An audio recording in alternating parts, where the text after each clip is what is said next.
So, how did growing up in Appalachia affect you, and how does it shape your view of life outside of the mountains? We always had food on the table and a lot of love. We knew we were loved, and that's all we needed. Uh, there wasn't that many people around. We didn't have that many neighbors, but everybody knew everybody else. And I think it affected the way I felt about race. Uh, there was no racism up there, even though the black people lived in one section of the county and we lived in another, but we all went to church together. And when they worked in the coal mines, they all came out black. So it didn't make any difference. They stayed at our home. I was never afraid of a black person until I moved to Richmond. And I moved to Richmond during the time when there was race problems. Okay. And you didn't go into a black section of Richmond. So I think the way I was raised affected me. I had no racist feelings, or you didn't think about it. There was only one black child that I went to school with, and he was mixed, his parents, and it was he was a novelty, but he enjoyed that because he was center of attention, But there was no racism. Okay. We grew up appreciating little things in life, family and honesty. If I found a penny on the road, Daddy wouldn't let me spend it unless I tried to find the owner of it.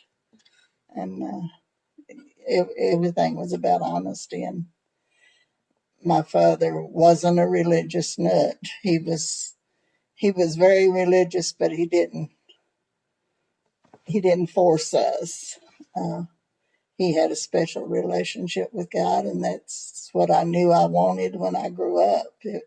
He made me want what he had instead of forcing me to believe in his religion, and I appreciate that.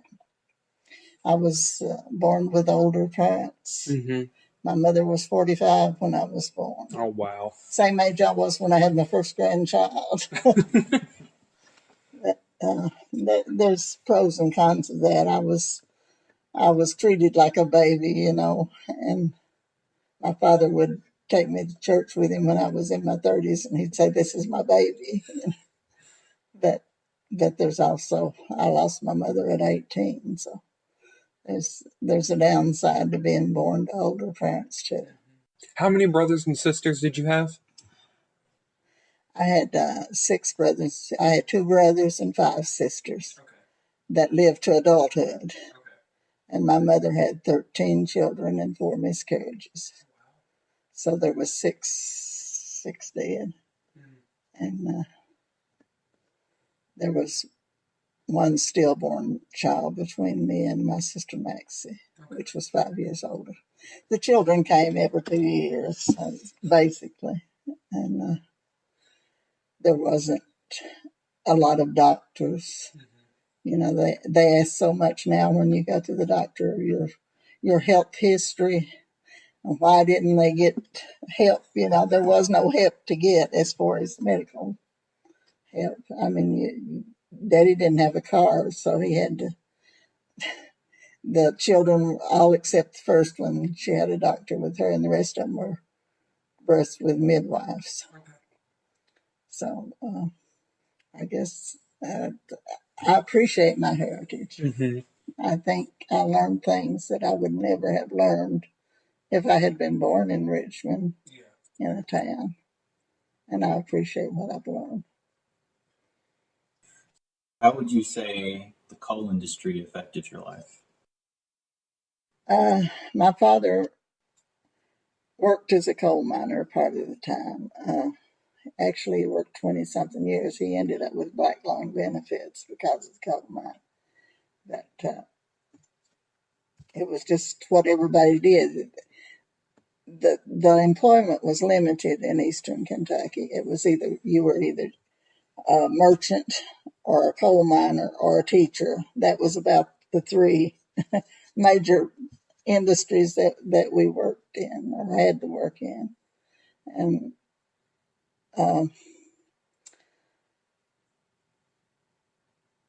Daddy stressed education to us. Not all the families did, you know. It's the girls got to be teenagers, they got married, they had families, and they struggled like all of them. And Daddy wanted all of us to get a college education. Not all of us did, but at least all of us got some college before we gave up on it. Before I had 2 kids in diapers and couldn't.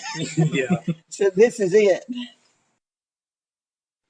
So, how was your childhood living there in Letcher County, and how did the relative poverty affect you? I don't think the poverty affected us at all.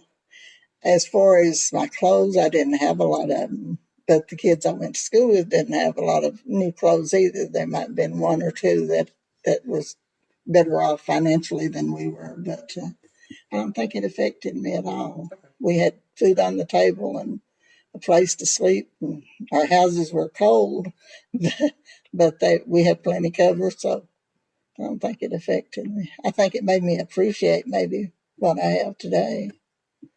And material things are still not important to me. I'd rather have my family, and that's what's most important. When you die, you leave it all anyway. Mhm. So Around the 60s and 70s, did you notice any changes in society with the war on poverty? no, in the '60s people started coming back to save the poor, impoverished mountain people, you know. But they weren't looked on very kindly because they treated us as if we were beneath them, and we weren't. But that's what we felt. So that was the only thing I noticed about. Then the television started sending people, but they always took the picture of the worst house or the worst family. If there was a family that was kind of illiterate and whatever, you know, they would even ask you to take your shoes off so they could take a picture of you barefooted, you know, and it just they weren't thought very well of. Do you feel that the culture of Appalachia has changed since you were growing up? Oh yes, How so? there's drugs back there. The only drug we had was alcohol when I graduated in 1961, and that was it. I mean, I didn't know anybody in our high school. There was 53 in my graduating class, and nobody that I knew of smoked pot or did any kind of drugs. And now it's just rampant back there. Mm-hmm. That's the biggest change I see. Okay. And after I grew up, the coal mines started paying good wages, Mm-hmm. and the people bought more, had more. But then when they shut down the coal industry, people were really hurting. Do you think that Appalachia is better or worse today than it was when you grew up? Money wise, it's probably better. Uh, Morally and everything like that, I'd say it was worse. I think a lot of the kids today in Eastern Kentucky, I think, see what goes on television and thinks that's the way the life should be, and it's not. I mean, I don't think there's a family or very few families up there that hasn't had a drug-related death, an overdose. I mean, it's really bad. I don't think it's any worse than it is in Richmond, Mm-hmm. but because there's less people and you know everybody, and it just seems worse, I guess. Well, if you could change one thing about Appalachia, what would you change and why? The strip mining. Strip mining? Why is that? Well, you saw the day we were up there that where I said the lady's house was, and it was just a flat place. The hill was gone. When we grew up, we never worried about tornadoes, anything like that. And now they have to because they've cut the mountaintops off, and there's nothing to stop the wind. whatever. It's just, it changes the whole area. It just doesn't look, the terrain is totally different than it was when I grew up. Mm-hmm. Well, that's all the questions we have written down. Any insight you can share with the class? Be careful of how you judge people because of where they came from. That's the biggest thing. I'm very proud of being born in Eastern Kentucky. We're all human beings, and we all have the thoughts and the dreams just like everybody else. And it's just don't judge a book by its cover. You'll find that we're all alike in the end. But I'm very proud of the fact that the way my parents raised me. And like I said, I lived on a lot of hand-me-down clothes from my sisters, but they didn't hurt me. I did fine. And if it wasn't for me, you wouldn't be here. I know. I'm pretty grateful of that. Well, thank you so much for letting us interview you.